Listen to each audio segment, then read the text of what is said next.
Let's talk about how to track calories like a pro using DotFit. Now, at the end of the day, I will preface this by saying your first 2 weeks using DotFit is always going to be the most frustrating and most challenging, right? Because just like getting a new phone, when your contacts aren't all the way in there, you're not familiar with it, it's something different.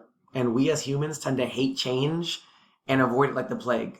So I would start this video off by just saying, remember, especially if this is something you're new to or something you are not good at, have patience and have faith that this is going to get you the results you want as long as we commit to it and do it every single day, meaning 7 days a week, Sundays included, weekends included, all the craziness, right? So let's talk about tracking a little bit. Now, first of all, you need to have an active program currently in DotFit. So if you have not selected a program yet, make sure you watch the video on how to create a program, whether it's maintenance, surplus, or a caloric deficit, right? Now, the account I'm in right now, which is my own, is currently in maintenance calories. Now, that means the number on the right, which is how many calories per day I burn, or DotFit would like me to burn, is equal to how many calories I'm consuming every day, which is the number on the left. If you're in a different phase, such as a deficit or a surplus, that's where you're going to notice that your number on the left is usually going to be different than your number on the right. But either way, we want to shoot for consuming this many calories per day. So let's start logging the food. We're going to go to food log up here. You could click food log down here. Literally, as long as you get to the food log, you're safe, right? So let's go to food log.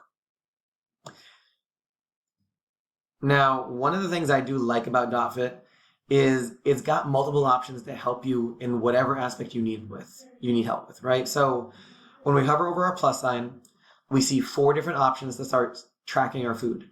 I'm going to go over each one individually so that way we can get a few tips with each one. So let's start with search.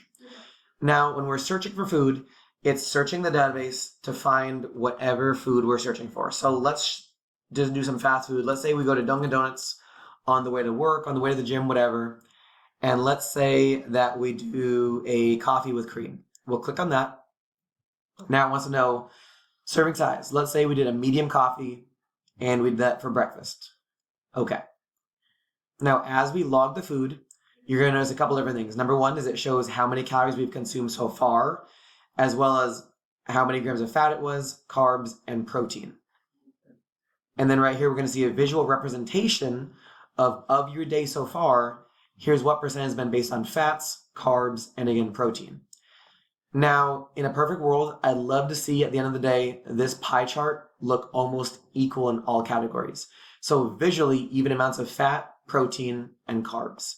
Now, in terms of grams, my rule of thumb always is we want to shoot for our goal weight in grams of protein every day as well. Now, again, if you're brand new to tracking, you've never tracked a single calorie in your life, that's where we want to understand the order of importance here. Most important thing is hitting your daily goal for calories every single day, right? And again, 7 days a week. Second most important thing is going to be hitting your protein goal every day. So again, let's say that we have a woman whose goal weight is she would like to be 160 pounds long term. That's where her goal will be getting about 160 grams of protein every single day during her tracking. Now, let's talk about, let's search something else. Let's say that in addition to my coffee, while I'm at Dunkin', let's say that I'm also doing a bacon, egg, and cheese on a bagel. Again, serving size is 1, or serving size is a sandwich. We had 1 of them, and let's say that's for breakfast. Now we see as we log that, it updates our visual representation. So we've had a good amount of carbs, a little bit of protein, a little bit of fat, and then again, it updates our total for the grams for each as well as calories. And we can see that here too. Now let's say that this is your breakfast Monday through Friday. Just every day, this is what you eat every single day. Or it's just something that you want to remember for later so you don't have to search each individual item. That's where if we click the little star here, it'll group all of our food items together. And now we can name this anything we want. So like, let's call it our Dunkin' run and let's save that. Now, once we save something as a meal, it'll always be available when we go to our food favorites under meals. So we see for me, some of my more common foods that I often do, we've got like some recipes, like when I did protein cheesecakes, We see, again, Dunkin' Run, chicken thighs, etc. So this is your best tool to avoid having to search for individual food items when you're logging it multiple times, right? So again, this could be your Chipotle order, which you'll probably find somewhere down there is mine. This could be, again, anything that you eat frequently. Now, let's go back to our food log and let's look at other things we can do. So we covered searching, but let's talk about what happens when the searching goes wrong, right? Like my favorite example that I always use with my clients here, and some of the people watching this might have heard me say this before, is let's say, for example, you want to go get some fast food. And here in Arizona, we've got like 1 million fast food restaurants that all have similar food. Like let's say that you go to Los Favs or Moreno's or Filberto's, and they all have very similar food items, but none of their nutrition information is available online. So what do? Well, option one is panic, but we're going to avoid that. So let's go to the better options. Now, my go-to that I always tell my clients is just get rid of the brand name. So let's say that we're talking about, for example, enchiladas. Instead of saying the brand name of it, let's just type in enchilada. Let's say that you did like a cheese enchilada. When we search for it, we see 1,000,001 different options. So how do we know which one is the enchilada that we had, right? Now, my rule of thumb here is number one, read the description. So again, we were talking about a cheese enchilada. We see right here, Taco Cabana has an add-on cheese enchilada for about 320 calories. We see another cheese enchilada that's 310. We see a chicken one that's 400. But again, we're talking about cheese. So we already see two that are very similar in numbers, right?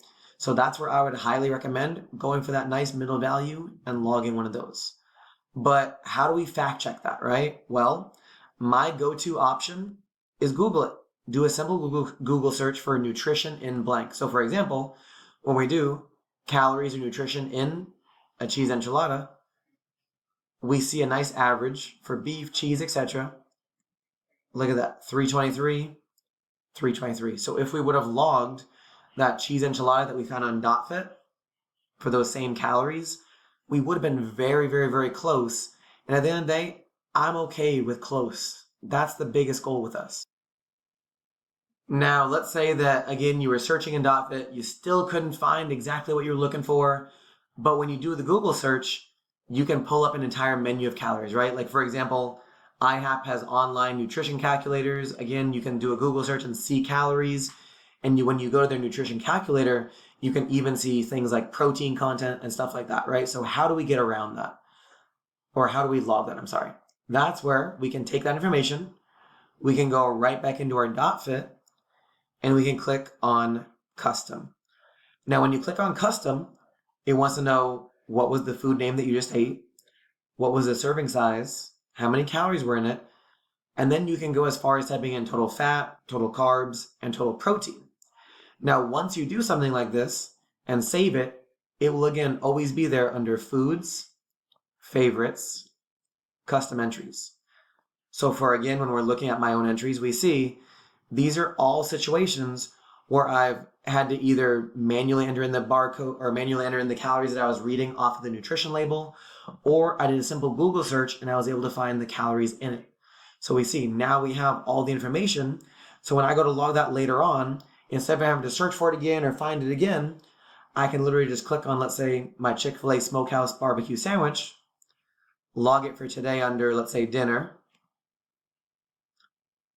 And now when we go back to our food log, under today and under dinner, we see our perfectly logged Chick-fil-A sandwich, as well as we see it updated our macros, right? And now again, remember, if you remember early in the video, we were talking about kind of what this pie chart should look like. Now it's starting to look a lot better where we're managing to balance our fats and our protein. And you also see we're logging real things, right? We're logging things like Chick-fil-A, we're logging things like Dunkin' Donuts.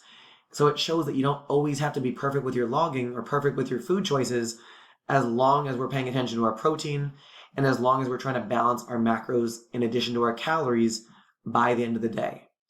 The biggest thing that I always tell my clients is, imagine I wrote you a check for $3,000, or in this case, $3,250 every single day. And as long as you're hitting those calories every day, that's my number one priority, right? And again, order of importance, calories first, protein second. and then the others will always balance out if that's what you're looking for. Now, the last really cool feature to look at is Quick Log. When you click on Quick Log, it only wants to know what did you eat and how many calories were in it, right? So let's say that we had a cookie and it was 120 calories.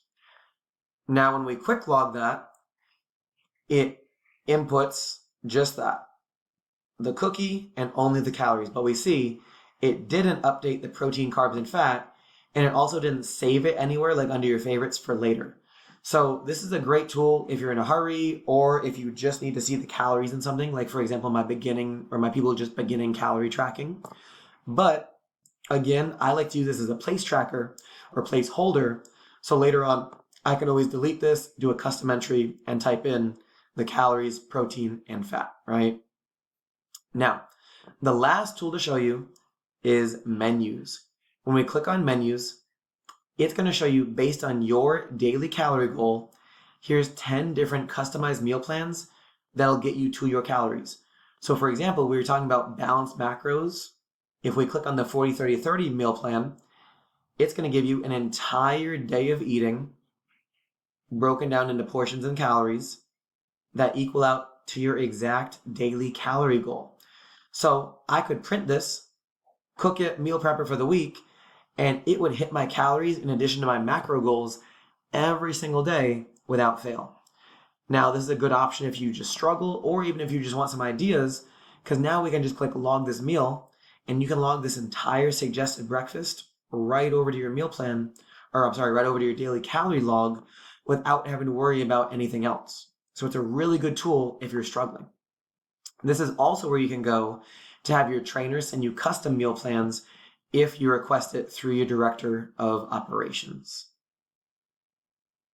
That's it, guys. Happy logging. And again, if you have any questions, please do not hesitate to reach out to either your director of operations or your director of client services for your individual location, as I'm sure they would love to help you out with this and they want to see you succeed. But again, that success is going to come from you tracking every day, being consistent with that logging, and hitting your calories day in and day out in addition to that protein goal.